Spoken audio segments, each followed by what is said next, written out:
Hello, everyone, and welcome to The Vertical Space, a podcast at the intersection of technology and flight.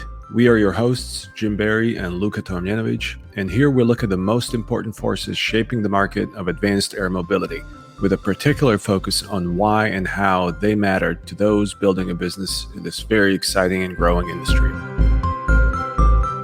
If you're only able to travel an hour a day simply because that you're a human being, the value of your conveyance depends on how many places you can go that you want to go. You can calculate just how valuable it actually would be to have a flying car of various different parameters.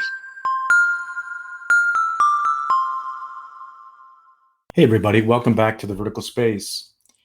We found out about Josh Hall from a previous podcast guest, and after reading a terrific review of his book in the Wall Street Journal from just a few months ago, the book being Where is My Flying Car? And then reading the book, we realized he'd be a great guest to have in their Vertical Space. For those of you who've read the book, and as you'll hear during the podcast, you got to hold on to your hat because you're in for a wild but fun ride. Josh distills the future of the flying car, as he calls it, into a few clear points and takeaways, which you'll hear in the podcast, including how to calculate and realize the value of the flying car, or the VTOL, or the Advanced Air Mobility Vehicle, including that the faster the transportation, further you can spread out your base. You'll hear about many areas to be considered as we realize our future of advanced air mobility, including different sources of energy, the energy dependence of many of our greater innovations, and the energy required for the flying car and advanced air mobility overall, focusing on just one innovation at a time, nanotechnology, and nanotech fuel cells. He also talks about the Machiavelli effect, and then failures of nerve and failures of imagination. The topic of trusted autonomy is pretty cool, and his 3 points of advice to leaders in the advanced air mobility today, and his advice to entrepreneurs. In his book, he talks a lot about why the flying car has yet to be realized. In this podcast, we focused almost all of our time on what it's going to take to make the flying car and advanced air mobility a reality. Enjoy. This episode of the Vertical Space podcast is brought to you by UAvionics. UAvionics is the leader in low size, weight, and power certified avionics for manned, unmanned, and advanced air mobility aircraft. Let UAvionics help you achieve your goals, whether that be type certification, airspace access, or beyond visual line of sight operations. UAvionics has certified and certifiable communications, navigation, and surveillance avionics for your aircraft. So head over to uavionics.com or Google it to see how you can start flying safer and move your platform forward into shared airspace.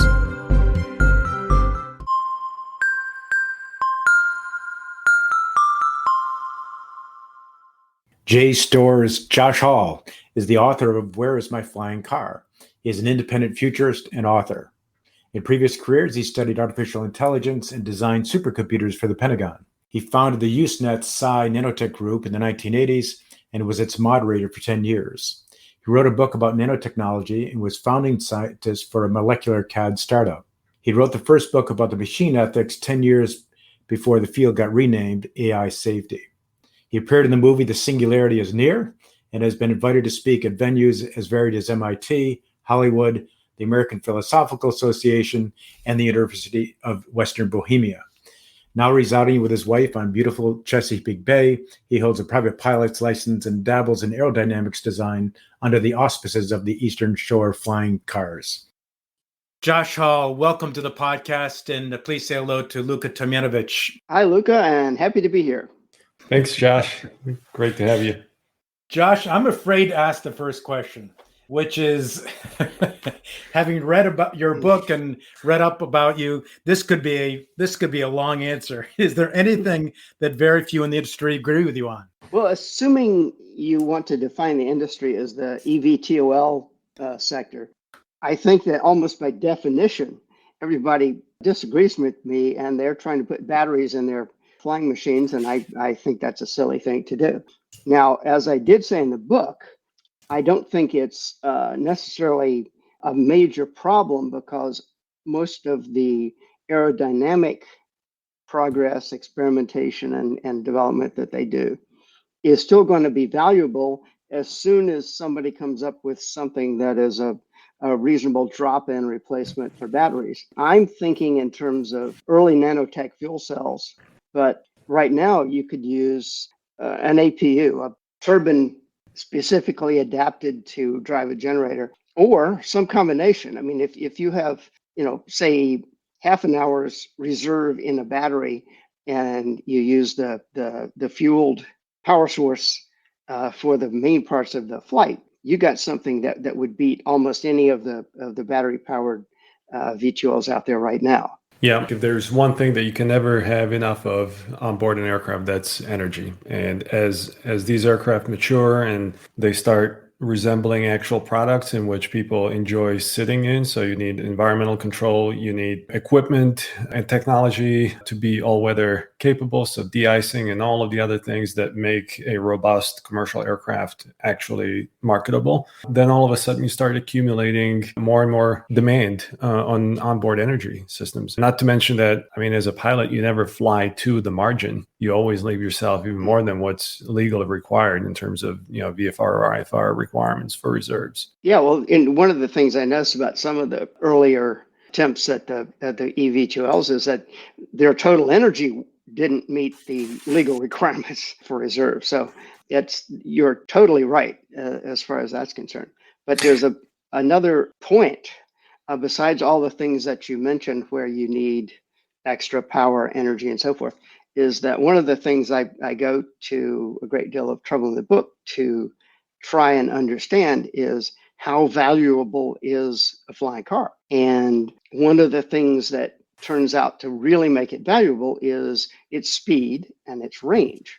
And if you don't have those, and including specifically range, you're going to cut off a large part of what would have been the value of a vehicle with the same flying characteristics, but not the same amount of endurance. Yeah, and I would caveat that range as it relates to the network model, right? Because range can work, but if you need multiple, legs in order to close the entire business case in terms of the infrastructure, then that can be an additional demand on top of the actual range that you need for the passenger's sake. But perhaps it's good to maybe clarify some definitions up front. The eVTOL market is certainly a subset of what we are discussing in the podcast, but we are broadly talking about advanced air mobility. So that can be anything from small drones to traditional aircraft. So eVTOLs are just a subsegment of it. Okay. Well, if you take the industry as a whole, there are plenty of people who agree with me on a whole bunch of stuff. So I don't have that much more of an answer for question number one. So, Josh, why are so many in the eVTOL UAM space battery based? Ooh, I think it's basically they're looking at Tesla and saying, yeah, we can do this too. As someone who has spent a large part of his career trying to do innovations in technology, one of the hard but necessary lessons that you learn when you do that is one at a time. People who do this tend to have lots of really great ideas and be very bright and be good at making innovations work and so forth. But even so, you have a really horrible track record for projects which try to do even just two major innovations at the same time. So do one, make it work, and then look for the next one. And batteries is a non-necessary innovation for flying machines. Having read your book, and it was terrific. So the book, Where's My Flying Car? We could go into so many different categories in this talk. We want to talk about why we don't have a flying car today, which you spent a lot of time in the book. What we'd like to be able to do is spend a little more time on, what does the future look like and what do we need to do to bring about advanced air mobility vehicles? But we have to ask in the beginning, why don't we have the flying car? And if you could summarize it in a few minutes, 150 pages of your book, that would be terrific. I'll give it a shot. Well, the basic thing is that when I started looking at this, I looked not just at flying cars, but at a whole bunch of other predictions of what technology would be like now and for the next 50 years, as seen from the point of view of 1962 when the Jetsons first appeared. Well, it turns out that there were a lot of people, and I go to science fiction writers more often than other predictors, but I looked at the people who are doing, quote, serious, unquote, futurism, and people who are both science fiction writers and scientists, such as Asimov and Arthur C. Clarke and so forth, and took down a whole list of all their predictions. And then I plotted on one scale whether they had come true or not, or how much they had come true, and on another axis, just how much energy they used. And I was expecting to get sort of a tilted blob, a two-dimensional bell curve of results, but slightly tilted so that the more you needed energy, the less likely it was to be true. And I was flabbergasted when I plotted this out. It wasn't like that at all. It was as if you had filled the whole page with that and then just chopped off the top right half of it with a machete. There was just a clear line that said, if you use more energy than this, you're not going to succeed. And I was, as I say, I was flabbergasted that there was a much stronger indication than I had expected when I started in on the predictions and so forth. So that's the first thing. There's a huge energy dependence on the success of the predictions of the people in the 50s and 60s who are writing about this stuff. The second thing is more directly connected. If you go back and do the analysis of a flying car of the kind that would be enough more valuable than a ground car that it could take the market over and engender a major move to flying cars, it's going to have to be something like a megawatt of power. And that just places it well above that chop off line. So essentially, you can back the story of the flying car into the story of all the missing technologies. And it's due to whatever it is that caused us not to have the amount of energy available that reasonable people in the 50s and 60s expected. So tell us about nanotech fuel cells and how they solve that problem. Well, as a matter of fact, almost all the engines that we have to use fossil fuels or any other kind of fuel, whether it's green hydrogen or petroleum, essentially thermalize the energy. And in your car engine turns about 30% or so of the energy inherent in the gasoline and its ability to oxidize with the air into useful work, and the rest of it just goes right out the tailpipe. Well, if you had the ability to control the reactions one atom or molecule at a time, and you get closer to this with current day PEM type fuel cells, although you're still looking at more like 50% than 100%, you could triple the amount of energy you get from a specific piece of fuel. And you could use a lot more different kinds of fuel. One of my favorite candidates is anhydrous ammonia, reduced to a cooled and compressed liquid. You'd be looking at something roughly the energy density of gasoline, and yet all the emissions you would produce would be water and nitrogen, which is already the major component of the air. But hydrogen would work. All sorts of other energy carriers would work. I mean, you could burn natural gas, you could burn any kind of hydrocarbons, and you would be essentially a lot more efficient in your energy use. I think ultimately, let's say by the end of the century, we don't want to be using chemical energy in these things at all. We want to be using something that's nuclear in origin, but that's a lot further from what we're capable of doing now than the fuel cells. Josh, tell us a little bit about, there were a couple of things that stood out that I thought were really interesting as to, why we're not where we are. One is the Machiavelli effect. Oh, yeah. Well, this is nothing new. I mean, Machiavelli made this observation 500 years ago. And what he said was that nothing is, more dangerous or difficult to do than to introduce a new order of things, because all the people that succeeded and profited under the old order are going to be against you, and they're the powerful ones. And all the people who might do well under the new order of things don't know they are, and they're unorganized and don't have a lot of power in the current system. And so everything's stacked against you. And this is just part of the human condition. That's just the way things work, and have done since well before Machiavelli wrote it down. But for 500 years, it's been written down. And everybody who tries to innovate in a major way and change the world has run into this. There are really two kinds of things that I ran into when I was trying to figure out why we don't have flying cars. And that one, and the regulation and all the other, sort of normal stuff that keeps you from getting things done, are in one category.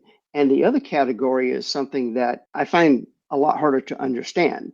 And that is that sometime in the 60s, people forgot that energy is the most valuable thing that we have. There's one set of people who refer to it as the master resource. Energy is something that if you don't use your own muscles, you're really going to need some form of other energy. And you have to do that to get anything done. And yet, sometime in the 60s and going into the 70s and becoming part of the culture, people forgot that energy is not only necessary for progress, but it's necessary for preventing poverty and keeping people from freezing in the dark and all the other things. They started just taking it for granted. And so one of the things that I really tried to look into in the book and try to understand was, how can it be that almost all of leading edge Western civilization became stupid and evil at the same time in the 60s? And that's the real mystery. I tried to investigate and to explain to some extent.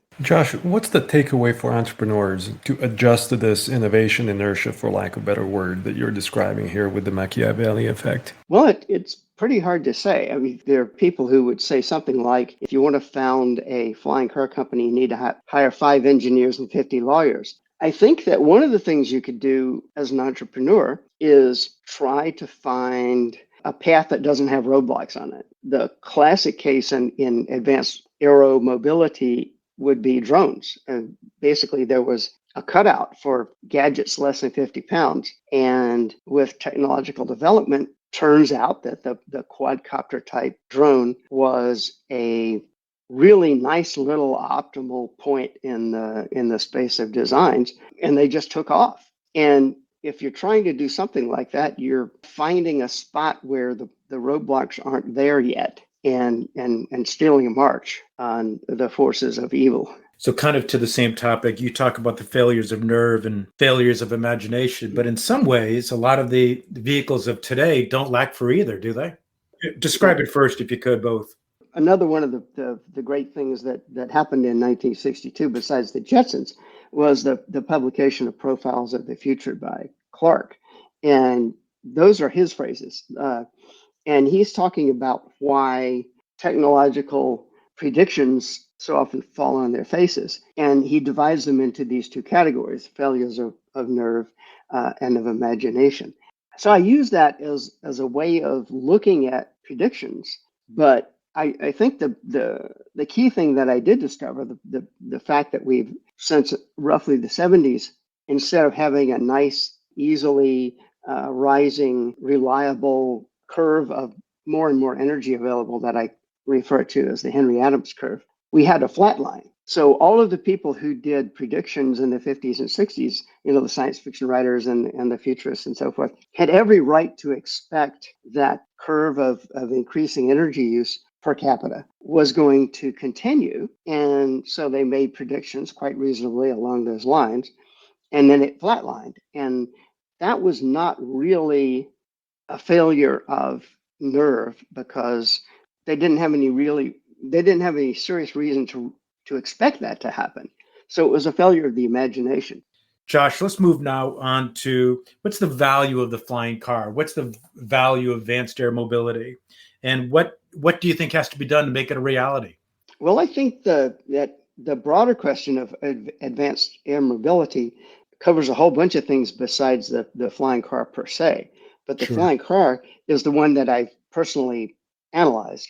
And so just to be able to get some actual numbers in there, I looked at what people did as far as traveling was concerned, and I discovered something that I didn't know, but is apparently at least relatively well understood in the travel theory literature, which is that no matter what mode you use, whether you're walking on your own bare feet or driving in an air-conditioned car or anything else in between, the average person tends to want to travel about 1.1 hours a day. And the mode of travel tells you how far you can go and what area you can cover, and therefore how many opportunities that gives you. But whatever the mode is, you're only going to spend an hour or a little more a day doing it. And so the more your mode of travel can cover, the faster it goes and the less wasted time you have, sort of like if you're trying to cross San Francisco from Fisherman's Wharf to Islands on the west side where they have all the cool restaurants and stuff. You can spend 2 hours on a bus or 15 minutes in a car because you're waiting on the bus. The bus is always stopping and you're waiting for the bus and all that sort of stuff. And that's just one example. It happens to be one I've done. So the car saves you an awful lot of time. The more time you can save and the more things that you can do in the amount of time you have, which we will just simply estimate as being 1.1 hours because that is the average, the more valuable your car is. As a result, the more you would be willing to pay for it, and therefore the more technologically sophisticated and so forth it could be. And there's every reason to believe that we could have climbed out of the regime where almost all personal travel is done in cars on the ground, as it was in the 60s, and gotten into a regime where some reasonable amount of people were able to fly. And I actually went and tried that as research for the book. I got an airplane, I got a pilot's license, and there's quite a lot of trips that are just so much nicer and easier to make in your airplane. And if I could fly that airplane from my driveway and it could go twice as fast as it does, I would use it a lot more. And it would be even that much more valuable to me. It's interesting you bring this up. In my day job, I invest in early stage companies, and the firm is called Radius Capital. And part of the Radius, yes, Radius Capital. So part of the significance of the name is this recognition of this constant radius of commute that you're discussing that just grows as new transportation systems become available. And in this particular case, with advanced air mobility, the radius does extend, and that allows you to reach existing destinations faster. But at the same time, it creates altogether new capabilities to access new destinations or do things that you previously didn't have. So it's almost a multi-dimensional expansion of the radius in case of as a benefit of advanced air mobility. One of the things that I try to do is connect this to history, because basically if you ignore history, you're doomed to repeat it. And one of the more interesting books I read was by H.G. Wells. It was called Anticipations. And in the turn of the century, it was written right as the 20th century was starting. The big thing was, of course, the automobile. And he's predicting that cities could get bigger because people could get to more places in automobiles. And it's basically a really nice example of the same kind of analysis, but of something that's already happened. So you can look at the analysis, you can look at the history, and you can see what he got right and what he didn't get right. Criticize your own analysis accordingly. Yeah, absolutely. We are victims of our own transportation systems. And whether this is prehistoric times when we're walking on foot, or horses and rails and streetcars and then cars, and then later, even more advanced modes of transportation, all of those changed how cities were built and where people chose to live and where they chose to raise their families. And we can see that certainly in the differences in cities in Europe and cities in the United States and big suburban areas. And that is a direct reflection of the transportation systems that were peaking at the time these changes were happening. But, let's talk about the automotive industry since you bring it up. Because I think there are a lot of great lessons and insights to be had there. What do you think we can learn from the early days of the automotive industry or tech adoption in general as we apply that to advanced air mobility and how it might evolve over time? Well, I think one of the big things that you have to take into account is the reaction of the segments of society that you're not serving. Call that the Machiavelli effect, if you like, to the segment of society that you are serving. And I think one of the key things is that the easiest people to help are the people that need it the most. But the people who find it easiest to stop you are the ones who are opposed to that, because the people who need it the most are a threatening segment that would threaten to overturn their preeminence or what have you, which is the entire dynamic of the Machiavelli effect. So, example, Henry Ford went out and specifically tried to make a car that the working man could afford. In fact, so that the guys who worked in his factory could actually afford to buy his cars. And ultimately, essentially, succeeded. And, he had a lot of competitors who jumped on the bandwagon and so forth. But America became a car driving country. And it was by the 50s, it was expected that every family would have a car. But then what happened is that basically in the 60s and 70s, as far as I can understand it, the leading lights became very car hostile, and cities began to be designed to make driving as difficult as possible rather than as easy. And so when in the 30s, all the future histories and the people who were designing the city of the future and so forth had cities designed specifically to allow the cars to get through fast and go everywhere with as little traffic and so forth as possible, which means that the roads in the cities were multi-level, non-intersecting, and essentially the same way that you would design major data flow channels in a processor, which I have some experience at. Your typical processor has 10 levels of interconnect. Your typical city has one. And so any signal, any car going from point A to point B has to contend with all the other cars out there. So if you want to design a city to allow traffic to flow as optimally as possible, it would look a lot more like a processor and have many, many levels of interconnect with it so that the cars weren't always stopping and waiting for each other. And that would make the city much more car friendly. But the thing is that with a fast method of transportation, like a car or like any kind of aircraft, you don't have to make the city so dense. Everybody can get where they're going in the same amount of time on a much more spread out sort of design. And so the notion of the Jetsons where, everybody lives in a completely separate tower stuck up into the sky and they get from spot to spot in their flying cars is perfectly possible. It's just that right now, the reigning orthodoxies and the power that be and so forth are essentially just take it for granted that that's bad, and they want to keep it from happening. Right. Your first comment made me think of a picture that I've seen some time ago, and I think it was from the late 19th century, and it was a picture of a motor horse. It was a 500-pound engine that was embedded in something that looked like a horse, but it was built out of wood and metal. That was an early automobile, and it was made that way so that it wouldn't spook other horses and other people when they saw a horseless carriage cruising around hilarious. Town. That right. is hilarious. Yeah. So I guess that's a great way to overcome some of these Machiavelli effect induced barriers, right? To your point about serving or reacting or addressing the customer that you're not necessarily serving, but whose buy-off you need. Well, I think what actually happened in the 50s was that you began to see a motion in the direction of what I'm talking about, so much so that the Jetsons, when it came out in 62, was a reasonable expression of that.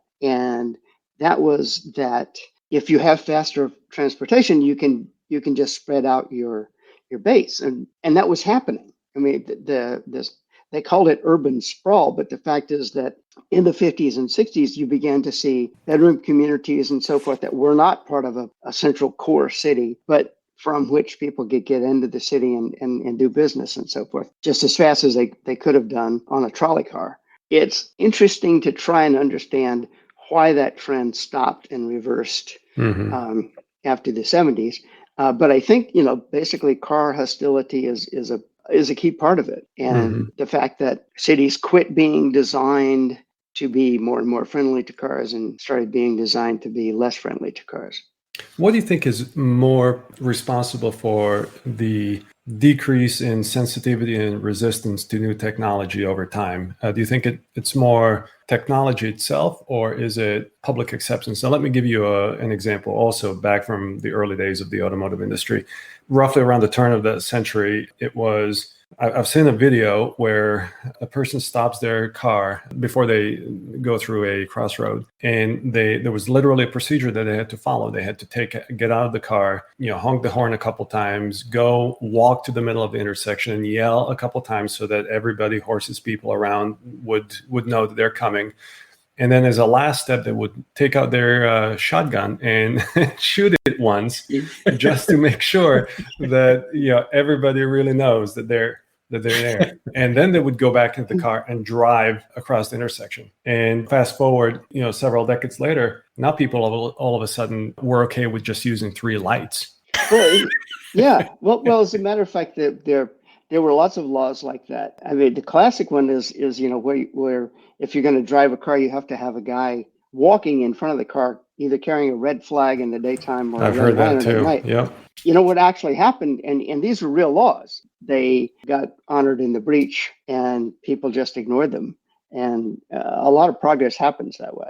Somewhere in the book, you mention something about the value of the car. So you talk about the 1 hour trip, and if you're in a flying car, you're going to get a lot more value. And as a result, the price of the car has to be X in order for people to feel that it's something that they can afford and get value from. Oh yeah, of course. That's the travel theory chapter.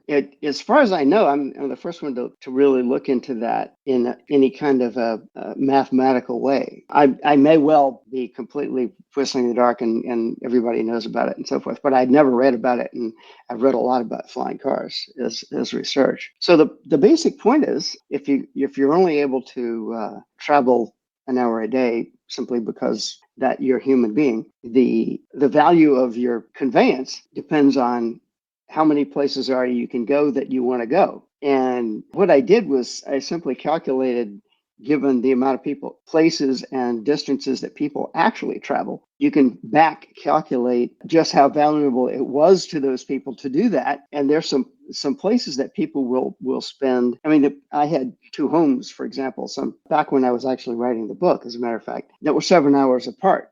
And so, every so often I would actually do that 7-hour drive, but I wouldn't do it that often. The trick is, once I got an airplane, I could do it in 2 hours, and it was a lot easier to do it. And so the airplane was worth a lot, because that was a trip I could make a lot more often than I would have done if I had only had a car. So if you take that and you take all those statistics and you back calculate into a profile of how much value there is for people to being able to go a certain distance in a certain amount of time, you can calculate just how valuable it actually would be to have a flying car of various different parameters.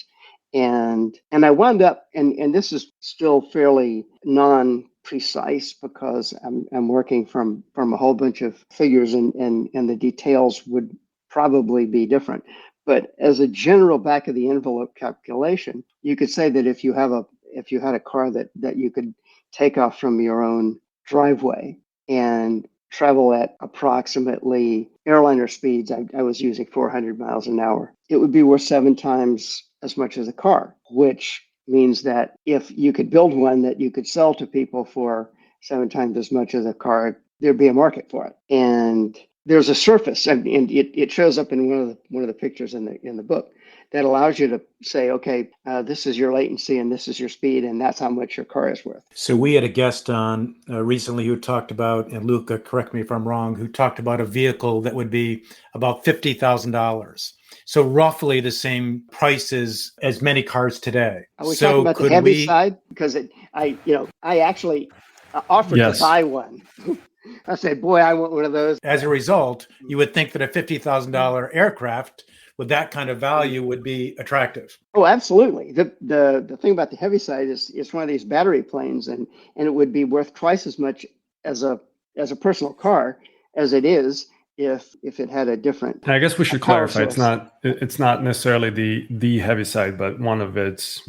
One of the versions that will follow it, obviously. But yes, that was from. And they have a different business model, and they're not selling it as a car to individuals and blah blah blah. Yes. So if the cost per seat mile is somewhere below that value element, then it should be something that's attractive to today's travelers. Yeah, and where I'm sitting is I'm not sure I can give you any guarantees if you're going to start a company and try and build that, because A, there's other things going on, and B, it's a fuzzy calculation. And I can, I think, reasonably say that if you're going to try and sell the thing for 10 times that much, you'll never sell it. Josh, what other things are you excited about when you imagine the future of aviation? Well, I just would really, if I started this over, I wouldn't have gotten a plane. I would have gotten a helicopter, because doing the VTOL business and landing on a dime and having that many more places to go or to put down in the case of an emergency is just a wonderful thing. And to me, it would have been worth the extra money. The ability to do the VTOL thing is really the exciting part for me to some extent, because I've already done the flying part. I think that's where a huge part of the value of a flying car lies. And it would just be really nice to experience that. Another thing is that the design for the flying car simply has not been done yet. The field is moving fast, and there's so many different things that people are being able to invent and put in there and so forth, that as a futurist, I'm always interested in just watching how things work out. So as far as the industry is concerned, this is one of the more exciting parts of it, just to see how it goes. And what are your thoughts on some of the other aspects of advanced air mobility? For instance, cargo drones or delivery drones, or other abilities for businesses to leverage this third dimension? Oh, I think that's just happening. I had a guy come and do an estimate for putting a new roof on my house, and he shows up and he pops a drone out and he goes and takes pictures of it, and then he Right. takes the pictures and he puts it back into his computer, and he comes back to me and he has pictures of my house with a new roof on it, seen from up in the air, as basically a little bit of CGI on top of his drone picture. And that's happening. I mean, that's out there right now. And basically any cool idea that you can have to put on top of that have drones of the kind that we're talking about now. Mm-hmm. They're there and they're going. You've done a fair amount of work in artificial intelligence. What will it take to develop trusted autonomy? I think basically people have a very strong built-in algorithm, if you will, as to how you come to trust another person. I think that essentially we're going to have to, as we build AIs that we want people to trust, we're going to have to understand what people use to decide what to trust other people, and do the same things in the robots. I would add that the things that people do trust and the things that they don't trust are not necessarily right. And I would hope, to the extent that I have anything to say about this field, that the people who are working on it try and understand places where people tend to trust systems and machines and even people that they shouldn't, and at least address that to the extent that we build AIs that we ought to trust, even though we don't know we should. How far are we from understanding this trust criteria? I really have no idea, quite frankly. I mean, I wrote a book about that 10 years ago, and I failed to get anybody interested in it. Yes, the trouble, if you're a futurist, there's two things you can do, and one of them is wait too long, and the other one's be too early. And so I didn't get any traction on what I was calling machine ethics at the time, but now it's hot. And I find that there's a little bit of a disconnect between what I was thinking at the time and what people are thinking now with respect to it. I think, and this is just me and just my own personal history, that a lot of the mistakes that the people in the field are making now are exactly the same mistakes that people made when they thought they were about to build artificial intelligence in the 60s. When you had $1 million machine had 1 million words of memory in it, and there were 3 of them in the world, and yet they thought AI was right around the corner. And there's a whole bunch of mistakes that people made that is basically just because of the way people think about these things, and they're still thinking that way, and they're still making the same mistakes.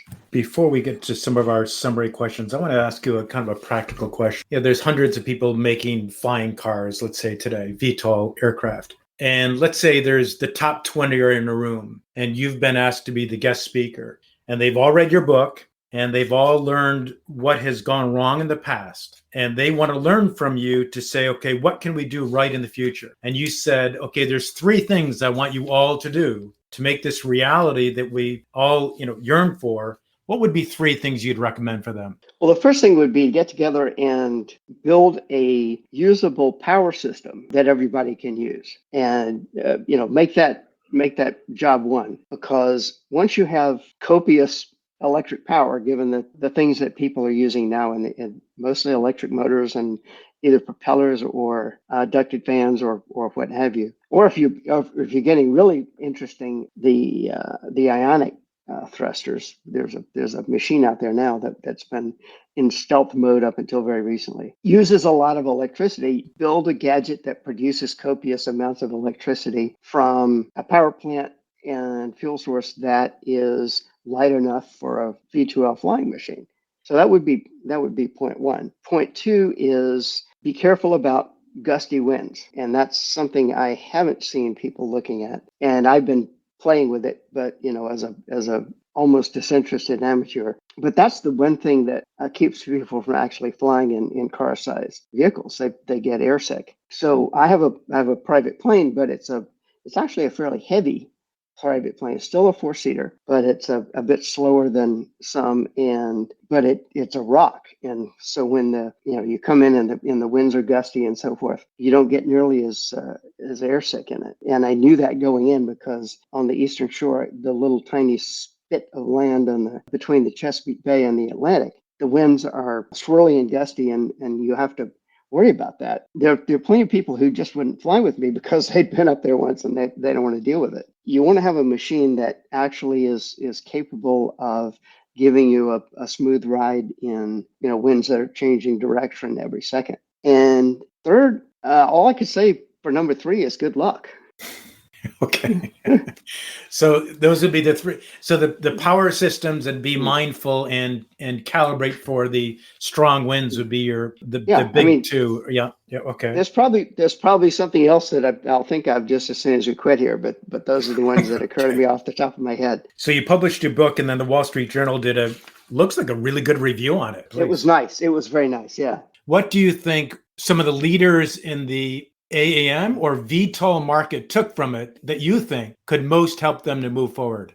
Well, I think it would probably have to be travel theory. That you have to understand where the value that your machine provides comes from. Mm-hmm. And that would have to be what I would say to anybody who is actually trying to make a go in the industry. So Josh, great talking about the book and the lessons learned from the book. So you have a lot of experience here, and let's say you have a group of 10 entrepreneurs in VTOL and in advanced air mobility overall, and they wanted to spend their time and money in the areas that will have the greatest impact on the industry and the greatest return to them financially. What would you have them focus on? I would say once you understand your market, and there are many different business models there. Most of the ones, especially the battery-powered ones, seem to be looking at speeding up travel across a city because of traffic and that kind of thing. My calculations tend to indicate that that's not where the major value of these things is. So you need to understand, not only the capabilities of your machine, but the needs of your target market. If you fast forward 5 years and 10 years out, what does the industry look like? I think we're probably going to have some of these things going. There are several of the companies that look like they're going to get certificated and at least begin to try and put their machines into service. So I think in 5 years, they're going to begin to get some experiential feedback as to what works and what doesn't, not just technologically, but economically. If I'm right, that this is the way the market works. People will begin to discover the stuff that my mathematical models were indicating if I was right, and something else if I was wrong. But I think that you'll probably begin to see a correction in 5 years and a shakeout simply because people will know a lot more about how you can actually make money in this field. 10 years out, you're going to see an industry that's fairly transformed on the basis of the stuff that they've discovered 5 years out. Josh, what's the most common misconception or misunderstanding of the topic, let's say of flying cars or VTOL or AM overall? I think it's mostly that people are thinking of flying cars as if they were going to be like ground cars, and there's going to be, Aunt Tilly sitting at the wheel and making every decision.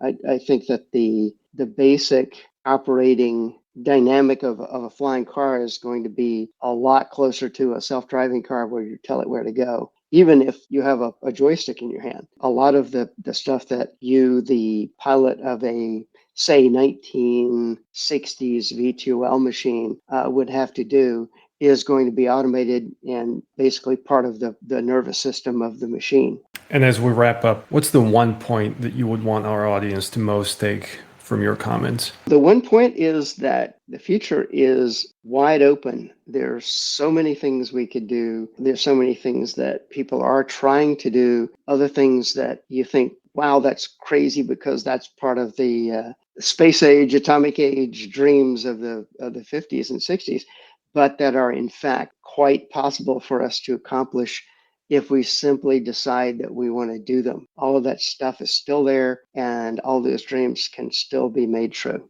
All right, Thanks a lot, Josh. Thank you. Thank you. This has been fun. Yeah, delight. Likewise. Thanks, Josh. All right, that's a wrap for today. Thank you for listening to the Vertical Space Podcast. Reach out if there are topics that you would like us to discuss, and goodbye until the next episode. Unless mentioned, this podcast is in no way endorsing or promoting any person and or company mentioned, and all opinions within the podcast are solely that of the presenters. The Vertical Space makes no guarantees, warranty, or representation of any information given in this podcast. Any information given is for informational purposes and should be used at your own risk. This podcast is for general, educational, and entertainment purposes only.